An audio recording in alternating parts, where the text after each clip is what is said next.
Hello everyone, welcome my channel. শুরু করছি আজকে একটা নতুন ভিডিও। আজকে আমি বানাচ্ছি নীলষষ্ঠী স্পেশাল সাবু মাখা।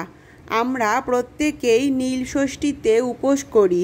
সারাদিন উপোস করে থাকার পর আমরা সবাই কিন্তু শিবের মাথায় জল ঢেলে তারপরে খাই সাবু মাখা। আর সেই সাবু মাখা যদি টেস্টি না হয় তাহলে তো আর খাওয়াই যায় না। তাই আমি একটা গোটা নারকেল নিয়ে নিলাম। নারকেলটা ফাটিয়ে দুভাগ করে নিয়েছি। এবার ওটাকে কুড়িয়েও নেব। নারকেল কুড়িয়ে নিয়েছি। আর এইটা আমি বড় দানার সাবু নিয়েছি। সাবুটা আমি দুপুরবেলায় ভিজিয়ে রেখে দিয়েছিলাম। সেই সাবুটা জল ঝরিয়ে এমনি রেখেছি। তারপর নারকেল কোড়া নিয়েছি। আর এখানে 4টে সিঙ্গাপুরি কলা নিয়েছি। আর কিছুটা ফল কেটে নিয়েছি। আর সঙ্গে নিয়েছি 4 পিস কালাকাঁদ। এগুলো সবই পুজো দেওয়ার পর ঠাকুরের প্রসাদ। এই প্রসাদটাও আমি সাবু মাখার মধ্যেই দিয়ে দেব। এখানে আমি কিছুটা নিরামিষ চিনি নিয়েছি, যেটা আমি আলাদা করেই রেখে দিয়েছি।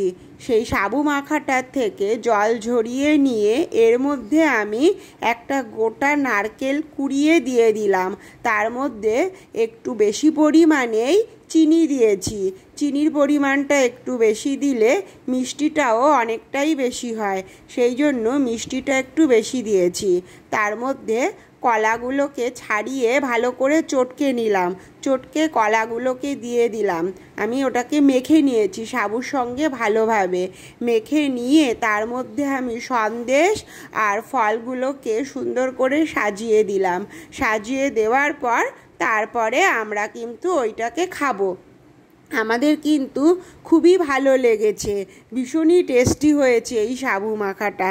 তোমরা সবাই এইভাবে সাবু মাখা খেতে পারো নীলষষ্ঠীতে উপোস করার পর।